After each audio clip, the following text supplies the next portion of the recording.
Hello friends, स्वागत आहे तुमचं माझ्या चॅनलवरती। फ्रेंड्स, तुम्हाला जर व्हिडिओ आवडला तर व्हिडिओला लाईक करा, चॅनलला सबस्क्राईब करा आणि बेल आयकॉन दाबायला विसरू नका। ब्लॅक डायरी भाग 1। ती नुकतीच कॉलेजवरून घरी आलेली। संपूर्ण घरात शांतता होती, सगळ्यांचे चेहरे काळजीने भरलेले। आई, काय झाले? सगळे इतके शांत का आहेत? अन्वी, एकदा आजोबांना जाऊन भेटून घे, त्यांना काही बोलायचं आहे तुझ्याशी, कदाचित शेवटचं। आई, काय बोलतेस तू? काही होणार नाही त्यांना। अन्वी, शांत हो आणि वर जा, ते वाट पाहत आहेत तुझी, तिची आई सौम्या म्हणाली। हो, मी जातेच, असं म्हणून ती पळतच वर गेली। आजोबा, खाली काय बोलत होते सगळे? असं काही नाही ना, ती हुंदके देत म्हणाली। शांत हो बाळा, काही गोष्टी हातात नसतात, पण जे हातात आहे ते तरी करूया ना। काय करू मी? काहीही सांगा, पण तू थांब माझ्यासोबत। ती त्यांच्या कुशीत शिरली। लग्न करशील का? काय लग्न? मी सांगेल त्या मुलाशी। आजोबा, मी अजून शेवटच्या वर्षाला आहे, इतक्यात कसं लग्न? तुला कोणी जबरदस्ती करत नाही बाळा, माझी एकच इच्छा आहे, माझ्या नातीचं लग्न डोळ्यांनी बघायचं। शरीर साथ देत नाही आता, नाही म्हणलीस तरी चालेल। आजोबा, मला कळत नाही आहे काय करावं। आईबाबांनी काही सांगितलं नाही, घरात सगळ्यांना सांगितलंय मी, तुझं उत्तरच आता महत्त्वाचं आहे। आजोबा, तिचं रडणं थांबत नव्हतं। तुझ्या आजीकडून लग्न ठरलंय, तो मुलगा एकटाच आहे, आई वडील नाहीत त्याचे, पण खूप चांगला आहे, तू सुखात राहशील आणि याची खात्री आहे मला। आजोबा, इतक्या लवकर? मी तयार नाही रे। ठीक आहे, तुझी इच्छा। ठीक आहे, मी करते लग्न, ती अश्रू आवरत म्हणाली।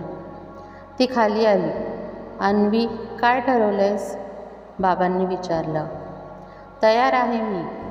सौम्या, तयारीला लाग, वरूणशी बोलतो मी, जमलं तर उद्याच लग्न। इतक्या लवकर? तिला आश्चर्य वाटतं। ताई, मी आहे ना, मी नाही होऊ देणार तुला एकटी, तिचा लहान भाऊ नील म्हणाला। नील, सगळं संपलं, ह्यांचं ऐकलं मी, आता पुन्हा तेच चालू आहे, माझ्या नशिबाचे भोग आहेत हे।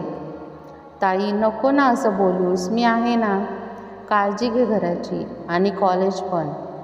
एकदा हे लग्न झालं की मी या घरात पाहुणीच उरते। अन्वी, बाहेर ये जरा, बाबांचा आवाज आला। येते बाबा, ती पटकन आली। उद्या सकाळी रजिस्टर मॅरेजनंतर पूजा, तुला काही खरेदी करायची असेल तर नीलसोबत जा आणि संध्याकाळी बॅग तयार ठेव।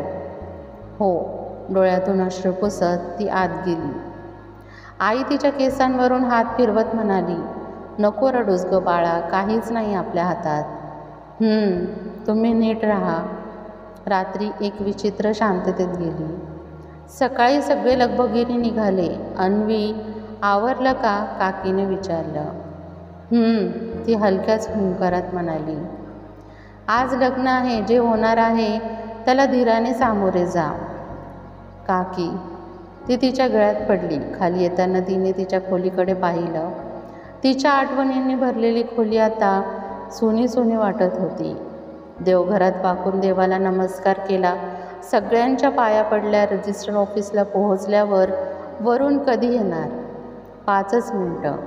तिच्या काळजात धडधड वाढली। 5 मिनिटांनी गाड्यांचा ताफा आला आणि त्यातून तो उतरला वरून। हाच तो मुलगा, तिच्या भविष्यातला भागीदार। तो पुढे आला, हलक्या आवाजात म्हणाला, तुला वेळ हवा असेल तर मी थांबेन, हे लग्न तुझ्या आजोबांसाठी आहे, बाकी मी काहीच जबरदस्ती करणार नाही। ती थोडं हसली, थोडं अश्रूंमध्ये आणि थोडं नशिबाला स्वीकारून। आजोबांची रात्रभर तब्येत बिघडते। एक कॉल हॉस्पिटलमधून, पेशंट सिरियस आहेत, पण आजोबांच्या मृत्यूपेक्षा मोठं काही गुपित त्यांच्याकडे दडलेलं आहे। अन्वीच्या आयुष्याला दिशा देणारं गुपित आजोबांकडनं समोर येतं. लग्न शांततेत पार पडलं. वरून गोड, नम्र आणि जबाबदार होता. सगळ्यांनी त्यांचं कौतुक केलं. अन्वी शांतपणे सगळं करत होती. चेहऱ्यावरचे हावभाव मात्र थिजले होते. दुसऱ्याच दिवशी सकाळी सगळं घर गप्प होतं. फक्त भाजीचा खमंग वास आणि पूजाघरातील घंटा. तेवढ्यात नील धावत आला. ताई ताई, आजोबांना हॉस्पिटलमध्ये हलवलंय. अचानक बेशुद्ध झाले. काय? कधी? रात्री 3च्या सुमारास. मी पण झोपलेलो होतो. बाबांनी लगेच घेतलं त्यांना. अन्वी धावतच हॉस्पिटलमध्ये पोहोचली. ICU बाहेर बाबा, आई आणि डॉक्टर उभे होते. डॉक्टर, पेशंट अजून शुद्धीवर नाहीत, पण तुम्हा सर्वांमध्ये अन्वी कोण आहे? मी आहे. त्यांनी एक लिफाफा तुझ्यासाठी ठेवला होता. फक्त माझ्या नातीच्याच हातात द्या, असं लिहिलं आहे. डॉक्टरने तिच्या हातात एक जुना पिवळसर झालेला लिफाफा दिला. अन्वीने कापऱ्या हाताने उघडला, पण आजोबांचं हाताने लिहिलेलं पत्र होतं. अन्वी, जे घडते ते तुला अजब वाटेल, पण खरं सांगतो, हे लग्न, माझी आजारी अवस्था, सगळं काही अचानक नाही. माझ्या मृत्यूपूर्वी तुला एक गोष्ट समजणं फार गरजेचं आहे. तू जिच्याशी आजवर आई समजून मोठी झालीस, सौम्या, ती तुझी खरी आई नाही. तुझी जन्मदाती आई, माझी मोठी मुलगी सविता, एका दुर्घटनेत गेली. तू फक्त 2 वर्षाचीच होतीस. तिच्या मृत्यूनंतर आम्ही निर्णय घेतला की तुला सौम्या आणि अजय म्हणजेच माझ्या धाकट्या मुलाकडे देतो. त्यांना मूल नव्हतं आणि मला खात्री होती की तू तिथे सुखात वाढशील. पण तुझ्या आईच्या मृत्यूसाठी काही प्रमाणात जबाबदार असलेली व्यक्तीच आज तुझा नवरा आहे, वरुण. वरुणचे वडील संजय मोहिते आणि माझी मुलगी सविता एका प्रॉपर्टीच्या वादात अडकले होते. एका कागदावर स्वाक्षरी मिळवताना झालेल्या बाचाबाची ती इमारतीवरून खाली पडली. संजयचा मृत्यू त्याच वर्षी अपघातात झाला. पण ही सर्व गोष्ट मी कुठेही न्यायालयात उघड केली नाही, कारण वरुण त्यावेळी फक्त 6 वर्षाचा होता. मी त्याला प्रत्यक्ष दोष दिला नाही, पण तुझं लग्न त्याच्याशी करून आयुष्याला एक नवं वळण देण्याचं ठरवलं. सूड नाही, फक्त सामंजस्य. माफ कर अन्वी, माझं वेळ संपलाय, पण तुला हे सत्य समजणं गरजेचं होतं. तू काय करशील हे माहीत नाही आणि सांगूही शकत नाही. फक्त हेच सांगतो, वरुणला सत्य माहिती नाही. तुझाच आजोबा. अन्वीच्या डोळ्यात एकही अश्रू नव्हता. हृदयाचा ठोका विसरलेला. सत्य थक्क करणारं होतं. ज्याच्याशी लग्न करून फक्त 24 तास झाले, तो तिच्या आईच्या मृत्यूशी संबंधित. ती उठली. ICUकडे पाहिलं. डॉक्टर शांतपणे बाहेर आले. डोकं हलवत फक्त एवढंच म्हणाले, आम्ही प्रयत्न केला, पण आजोबा गेले होते. आता अन्वीने शांतपणे वरुणकडे पाहिलं. आपण बोलूया का थोडंसं? हो, काय झालं? अन्वीने त्याच्या हातात तो लिफाफा दिला. वरुण शांत होता. त्याच्या हातात आजोबांनी दिलेलं पत्र होतं आणि त्या शब्दांनी त्याचा चेहरा फाटलेल्या कागदासारखा विदीर्ण झाला होता. हे काय आहे? माझे बाबा तुझ्या आईच्या मृत्यूसाठी जबाबदार? अन्वी डोळे मिटून शांत उभी होती. तिच्या मनात विचारांचे वादळ सुरू होते. डोळे कोरडे होते, पण हृदय गच्च भरून आलं होतं. माझं संपूर्ण आयुष्य एका खोट्यावर उभं होतं. मी जिच्या कुशीत मोठी झाले ती माझी खरी आईच नव्हती. आणि आता ज्याच्याशी लग्न केलं त्याच्या वडिलांमुळे माझी आई गेली.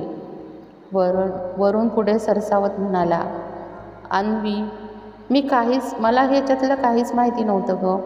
मला खरंच माहिती असतं तर काय वरुण? ती शांतपणे म्हणाली. तिचा आवाज स्तब्ध पण धारदार होता. मी काही बोलण्याच्या स्थितीत नाही, पण एक गोष्ट सांगतो, मी तुझा विश्वास संपादन करण्याचा प्रयत्न करेन. मी या सगळ्यापासून दूर होतो, लहान होतो, पण आता तुझं दुखणं माझं आहे. अन्वी त्याच्याकडे बघत राहिली. त्याच्या डोळ्यात पश्चाताप होता आणि तो खरा वाटत होता. दुसऱ्या दिवशी अन्वी एकटीच आजोबांच्या खोलीत गेली. ती खोली म्हणजे आठवणींचं गुंजलेलं मंदिर होतं. फोटोंमध्ये तिचं बालपण, तिचं हसू आणि आजी आजोबांचे अभिमानाचे डोळे. टेबलवर एक लहानशी चिठ्ठी होती. आजोबांनी ती चितपट अक्षरात लिहिलेली होती. जर तू हे वाचत असशील तर मी नाही, पण माझी एकच इच्छा, तू स्वतःच्या निर्णयावर ठाम राहा. क्षमा करशील तर वरुणला एक संधी दे, पण जबरदस्ती नाही. तुला तुझं आयुष्य पुन्हा स्वतःच करायचं आहे. त्या रात्री अन्वीने वरुणला एक चहा दिला. मी विचार केलाय खूप. तू काही चुकीचं केलं नाहीस आणि तुला जबरदस्तीने दोषी ठरवणं चुकीचं होईल. पण मला वेळ हवा आहे. तुझ्यापाशी नवरा बायकोसारखं नातं सध्या शक्य नाही. आपण एकत्र राहू, पण फक्त एकमेकांना समजून घेण्यासाठी. वरुण डोळ्यात थोडं हलकं झालं.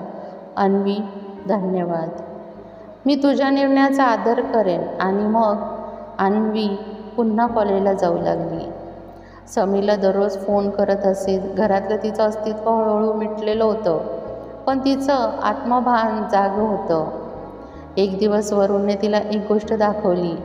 त्याच्या वडिलांच्या जुन्या डायरीतील नोंद, जिच्यात त्याने सविताताईच्या मृत्यूचा तपशील लिहिलेला होता.